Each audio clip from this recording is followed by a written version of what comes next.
கர்த்தருடைய வார்த்தை குறைவற்றது, ஆத்துமாவை உயிர்ப்பிக்கின்றது, பேதையை ஞானியாக்கின்றது. இத்தனை காரியங்கள் எனக்கு வரும்பொழுது விடுதலை நிச்சயம், வெற்றி சத்தியம். இதை உணர்ந்தவர்களாக நாம் கர்த்தருடைய வேதத்தை தினமும் தியானித்து விடுதலையோடு வாழ கர்த்தர் நமக்கு உதவி செய்வாராக.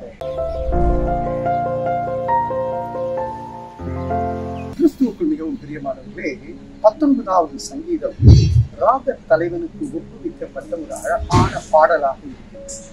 பிரியமானவர்களே, இந்த சங்கீதத்திலே பார்க்கும்போது நாம சிந்திக்கின்ற விடுதலையின் விண்ணப்பம் எங்கே வருகிறது பார்க்கும்போது 7வது வசனத்திலே வசனம் சொல்லுகிறதை கேளுங்கள். கர்த்தருடைய வேதம் குறைவற்றதும் ஆத்துமாவை உயிர்ப்பிக்கிறதுமாய் இருக்கிறது.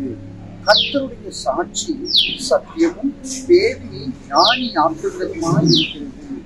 அதாவது கர்த்தருடைய வேதம் குறைவற்றதாய் இருக்கிறது.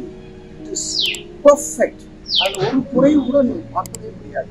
நீங்க வேதத்தை வாசிக்கும் பொழுது கர்த்தரோடு கூட பேசும்போது குறைவோடு பேசுவது ஆத்துமாவை உயிர்ப்பிக்கின்றது என்று வேதம் சொல்லுகிறது. அப்படின்னா எப்படிங்க? சோர்ந்து போயிடுவோம் சில நேரங்கள் ஆத்துமாவை. இது நடக்கலையே, காத்திருந்து நான் அப்படியே பலவீனப்பட்டு போயிட்டேனே இப்படின்னு சொல்லி ஏங்கி ஏங்கி நாம ஆத்மாவிலே பலவீனப்பட்டு இருக்கும் பொழுது வேதம் சொல்லுகிறது கர்த்தருடைய வார்த்தை குறைவற்றதும் அங்கே பார்க்கும் பொழுது உயிர்ப்பிக்கிறதா இருக்கிறது ஆத்மாவை என்று பார்க்கின்றோம். அதற்கு அடுத்தபடியாக பார்க்கும்பொழுது கர்த்தருடைய சாட்சி சத்தியமும் பேதையை ஞானியாக்குகிறதுமாய் இருக்கிறது. பல நேரங்கள்ல நாம விடுதலை இல்லாம அடிமைத்தனத்துல வாழ்றதுக்கான காரணம் என்ன?